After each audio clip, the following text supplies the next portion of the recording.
Hi, everyone. Welcome to Voices of West Windsor. My name is Paul Ligety, and I have with me today Linda Geevers, Councilwoman of West Windsor. So thank you for joining me. Good. It's good to be with you, Paul. Great. Same. So I'll just jump right into it and ask you the first question, which is, what does West Windsor mean to you? And in your eyes, what makes it unique? Well, West Windsor means a lot to me in terms of family and friends. My husband Neil and I and my eldest daughter Kristen moved here in 1995. So that was 26 years ago. And since then, we had two more daughters, Jessica and Ashley. And all of the girls went to WWP schools, K through 12, and they got an excellent education, many wonderful teachers, and they're well prepared for college and beyond. Before we moved here, we decided that we wanted to live in a dynamic community in which to raise our children. And West Windsor is a much larger town than the one in which we grew up in Bergen County in North Jersey. We loved coming down here and seeing, all these beautiful schools, but the farms, we really liked that very much, the farmland. So that was kind of exciting for us and very different, than coming from a smaller town. We know that because of all the building that was going on, a lot of young families would be moving in, and it was our hope that we'd meet a lot of new people and gain new friends. At one point, my mother, Carolyn Koski, moved here in 2001 to be closer to us. She moved into a new house at Village Grand, and certainly had a lot of friendships that she developed there and volunteer activities there in town. And I think one of the nicest things about our town is that there's activities for people of all ages. So no one should get bored here. There's the Arts Center, there's, different community, clubhouses, the senior center. I mean, there's plenty to do here if you want to. West Windsor is unique in that we are not only a diverse community, but we're also a very inclusive community. And diversity, of course, comes in many forms with, race, ethnicity, religion, income, political affiliation, etc. And the challenge is to take that diversity and mold it into inclusivity. While we may not agree with each other all the time, we want everyone to be heard and to feel welcome. Each year, the township and community organizations have events and celebrations that bring people together. We got Martin Luther King Jr. Day celebrations at the West Windsor Arts Center. We have a Community Day, National Night Out, to the Farmers Market, to the Senior Center, to the War of the Worlds event, and capping the year with fireworks at the tree lighting ceremony. Our elected leaders and residents in town certainly have a tremendous amount of energy, and that makes it so special for all that we have here. So I'm grateful to all the residents, all the volunteers especially, to make this such a wonderful place to live. Now, I mean, you're mentioning all these, events and amenities that the township offers, which is great. But there's also the people. So transitioning to the next question, is there anyone in town that has particularly inspired you? There's not any one individual, but it's more of a group of people that I have worked with over the years. Because I served 6 years on the school board, and it's, there were long meetings, many decisions at that point were being made. That was in 1999, 2005 timeframe for me, because I was 2 elections. The governing body, meaning that, the mayor and council, and also the planning board. So I'm just grateful for the many relationships that formed because of all of the very important issues that we had to decide on over the years. And many of these meetings go on 3 hours, 4 hours or more. Our school board meetings, when I served, getting out early was 11:30 p.m. So that was early. It's changed now, but you get to know people, over time. So I served under 2 mayors, gotten to know all of the council members over the years and stuff. So I'm just grateful for their friendship that has developed. Mm-hmm. And in the various, roles that you served, I mean, especially as town council, what do you view as your largest accomplishments, and anything that you would have done differently? Think of anything like Right, that. right. I think in terms of the most recent accomplishment is with the settlement with Atlantic Realty, which now owns the former Howard Hughes property. I wholeheartedly supported taking on the Howard Hughes Corporation to prevent housing on that site. And, their proposed plans that they had come forward with a few years back would have included, I believe it was around 1,976 new homes Yeah. there. It could be some rentals, could be townhouses, could be single family homes, but it was a large number. So anyway, we were in litigation and we finally settled. So there will be no housing on that site. That site is about 650 acres. So I think that would have been the beginning of housing to come. Had maybe we had a different administration at this point, but we held our ground, and now there will be just commercial there. There might be some warehouses, but it's going to be a rateable positive as opposed to us having to build more schools. So that will help us tremendously, because there's no capacity in our school district. I've been told that if there were homes on that site that could currently those school children to be able to fit into our schools. Yeah, no, The last referendum is for many of the new developments that are now coming in, that have been approved and are starting now.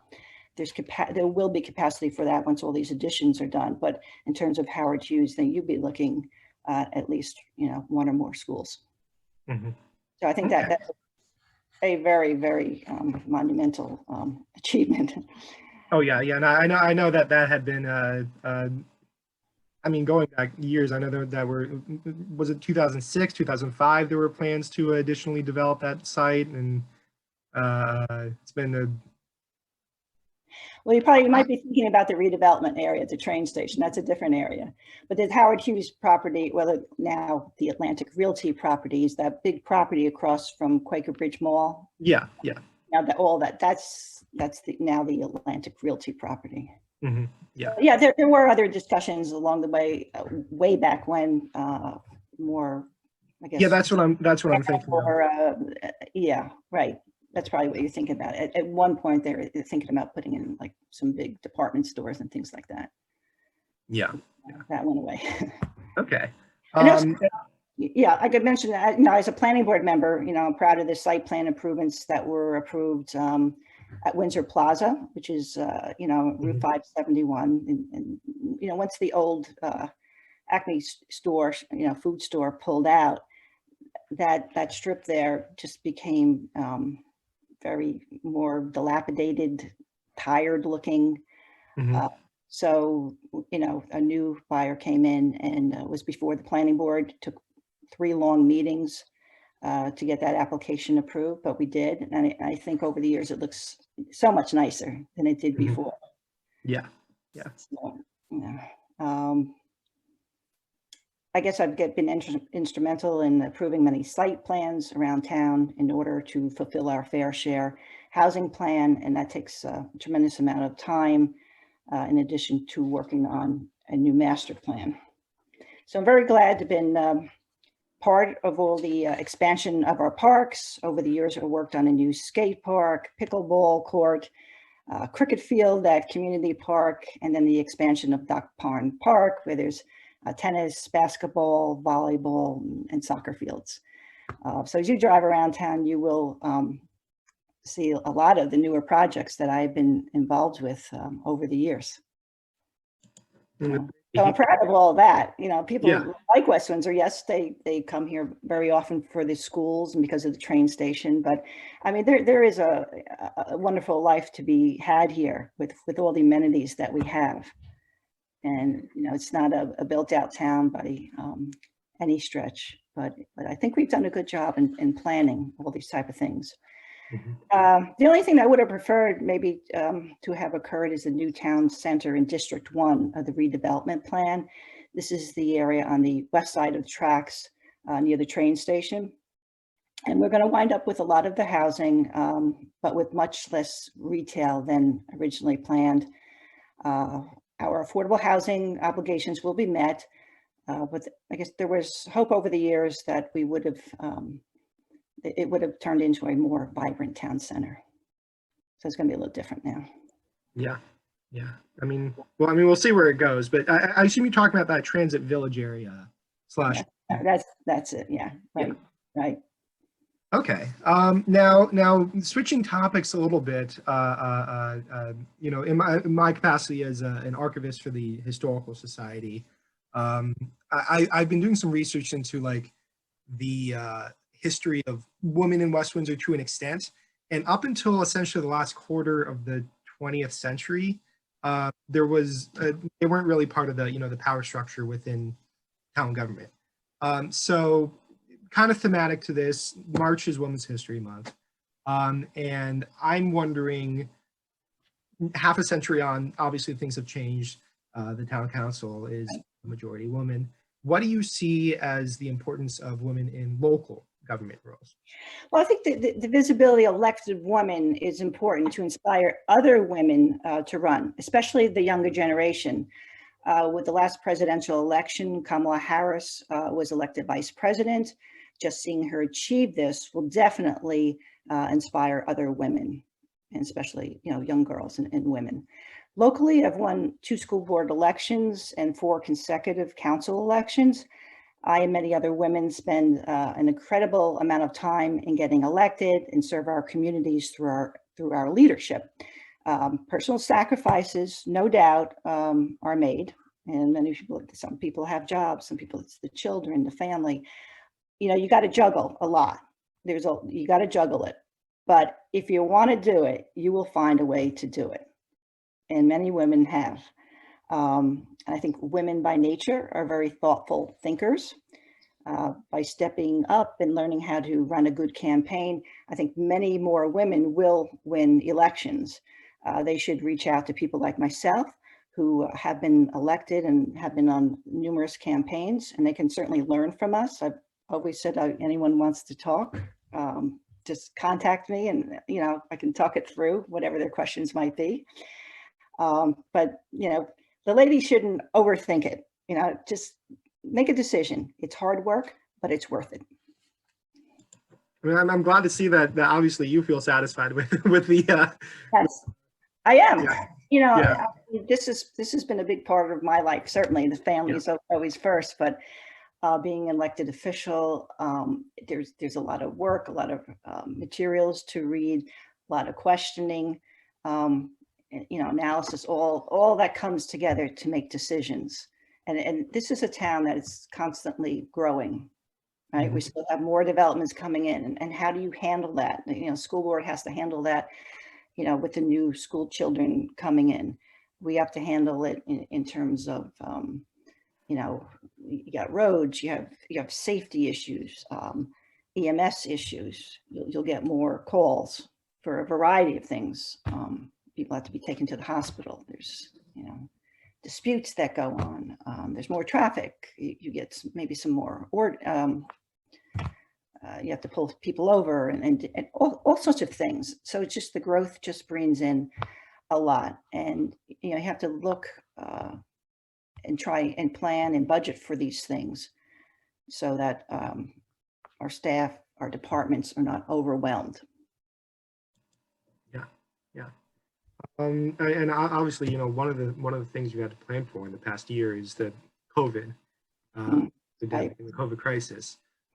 Is there anything that most people wouldn't already know about the specificity or detail and coordination that goes into local planning for a pandemic, and for any initiatives in particular, either at the township level or community initiatives that you've seen that you really would highlight and give a shout out to? Yeah, I think the day-to-day actions regarding COVID were managed primarily by Mayor Marate, Business Administrator Marlena Schmidt, Health Department Manager Jill Swanson, Police Chief Robert Garofalo, and EMS Chief Timothy Lynch, in coordination with the 2 volunteer fire companies. Councilmember Mike Stevens, who is a volunteer with the fire police, who's very helpful with his knowledge and experience in what he does with the fire police and his science background. In the early days of the pandemic, two members would sit in room A with the mayor and the managers and the chiefs to review the latest information and to hear from one another. So there's two council members in on these administrative type of meetings. We were in a crisis at that point a year ago that no one had ever dealt with before. Council members would report back to one another on these meetings for several months. And it was inclusive because, you have the executive branch, the mayor, and the legislative branch is the council. But we all decided it was important to have both branches be at these meetings. So there was two council members at those meetings reporting back, and we would rotate doing that. The mayor and the health department used our municipal website and various social media sites for the continuous COVID updates. The health department manager, Jill Swanson, and her staff were working long hours and weekends to do all that had to be done. I don't think people necessarily realized how intense an operation it is when you're dealing with this pandemic. So I'm thankful to the entire staff and all the volunteers for their service to keep us safe and healthy this past year. There's our Hometown Heroes section on our municipal website where the mayor and council honor various departments and volunteer groups. We recognize them with honorary proclamations, and we take pictures with them.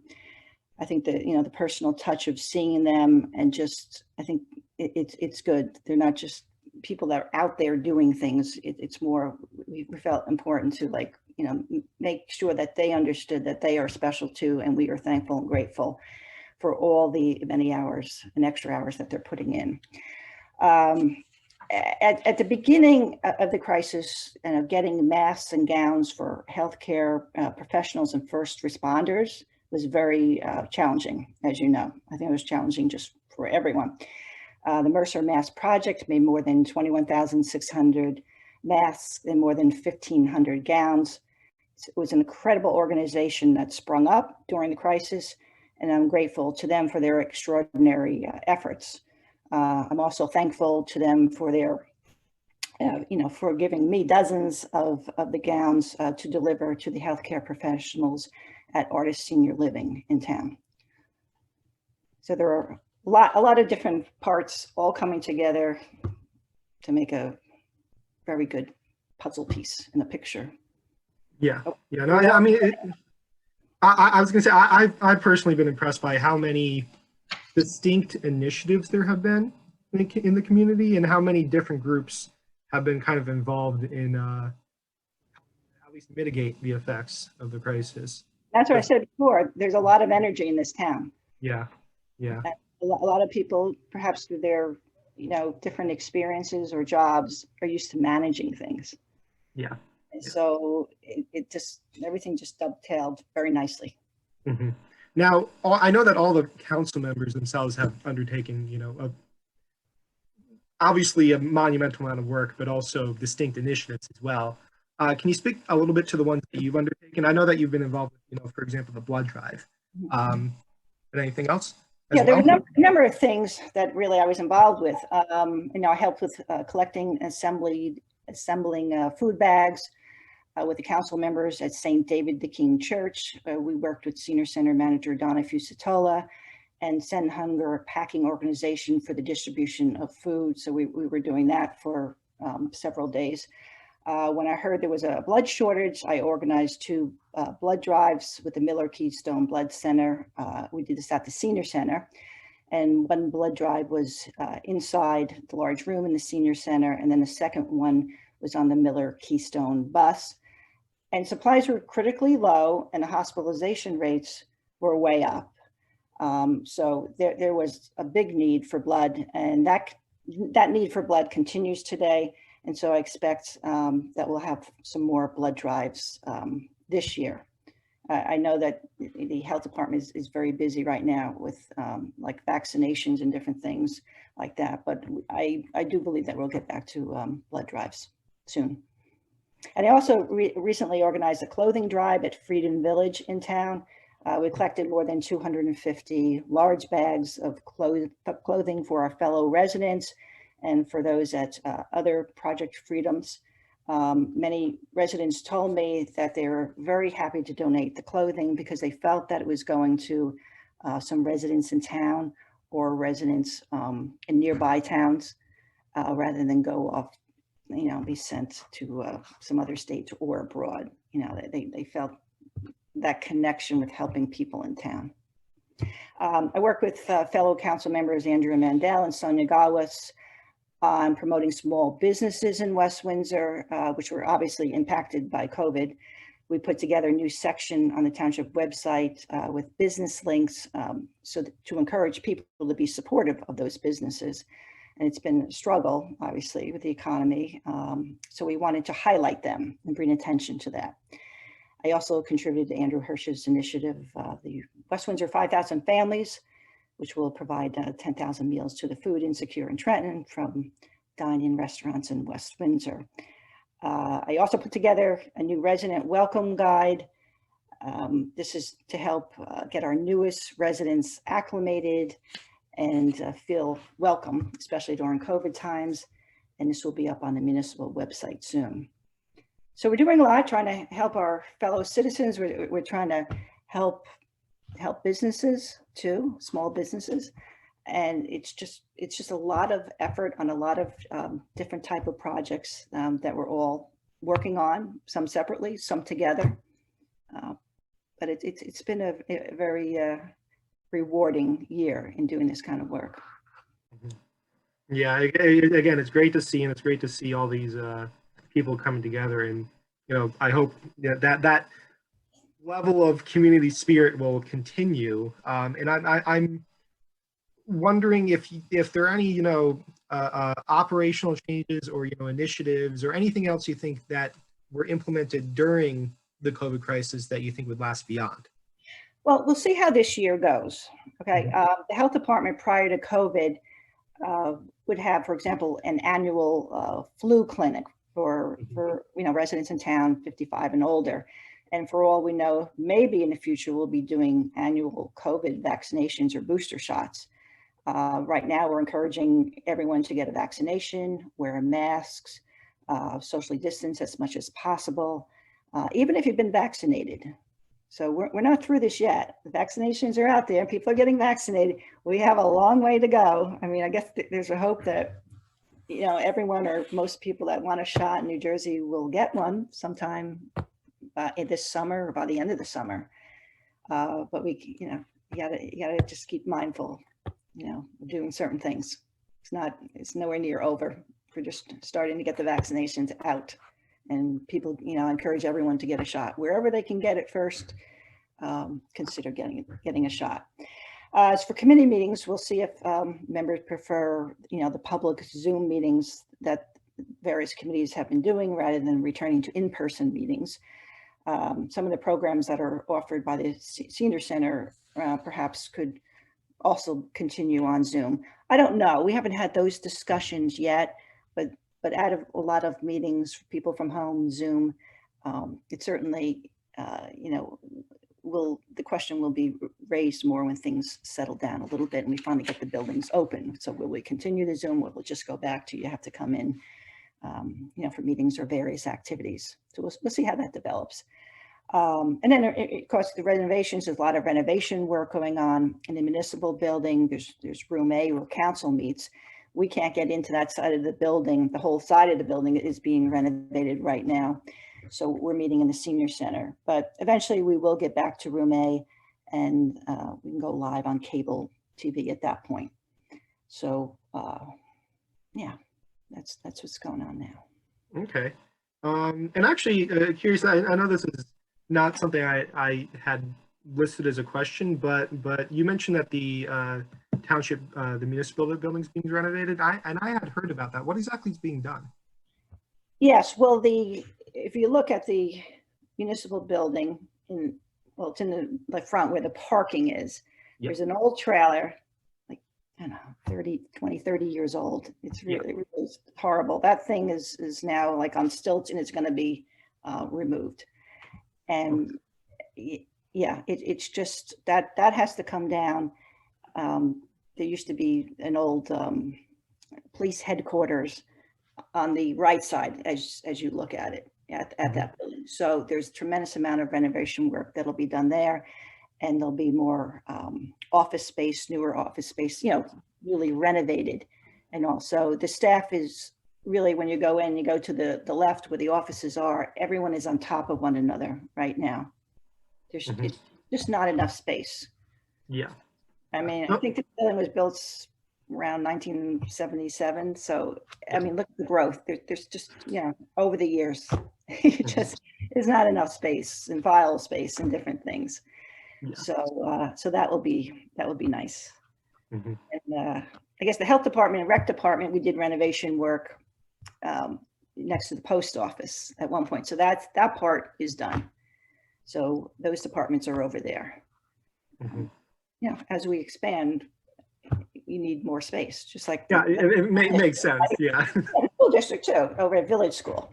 They get out of the other facility on Village Road and get into much more appropriate space. Yeah. It's actually been interesting. I technically right now I'm finishing up a master's degree in Pittsburgh at Carnegie Mellon, and every time that I come back to West Windsor, like even if the difference in time span is like once every 2 weeks, it's just always something new. Especially if I'm driving down technically Plainsboro at this point, Growers Mill Road, where community and not Millstone River. Yeah, no, I know at least community is being expanded a lot, and it's just interesting to see that, this expansion to Village School, Growers Mill, Thomas R. Grover going on. Yes. Yeah, High School South. Yeah. Big addition there. Oh yeah, that too, obviously. Yeah. Right. Yeah, there's a lot. There's a lot. I mean, they're just starting a lot of the construction going on, but the growth comes in. So you try to plan as well as you can and anticipate when it is, because the planning board approves a site plan. That doesn't mean that the developer is coming in and is going to start construction in a few months. It takes quite a while sometimes. Yeah. It depends on the market that they're in too. Oh yeah. I actually think one neat historical exploration would be to go a little bit more into the Mount Laurel decision, because I don't know enough about that, but that seems to have guided a lot of the township's development. Also, just non-mandated housing quotas as well. So actually, kind of to wrap it up, and for the sake of anyone watching this, we had previously interviewed Linda with the question of where does she see West Windsor in the future. Optimistically, how do we get there? So kind of to flip that on its head, is there anything that, given what you want to see for West Windsor in the future, is there anything we should avoid in the future? Well, fortunately, West Windsor has more than 50% of its land preserved as open space. Yeah. That was Friends of West Windsor Open Space. They just celebrated their 25th year as an organization. So that's exciting. They've done tremendous work in helping the township over the years. I think in the next 5 years, you're going to be seeing several new large housing developments constructed. By 2025, there'll be a new fourth round for affordable housing. And I initiated a resolution with our Affordable Housing Committee recently, and it was also passed by the council. And it urges the governor and the state legislature to get the Council on Affordable Housing back up and running. The litigation costs have been very expensive over the years, and we have spent, this township, more than $800,000 over the past 5 years in the courts, trying to determine, affordable housing obligations and all. So with COA, Council on Affordable Housing, the guidelines need to be determined so that towns know what's expected of them. And we're not before judges all the time, debating our case.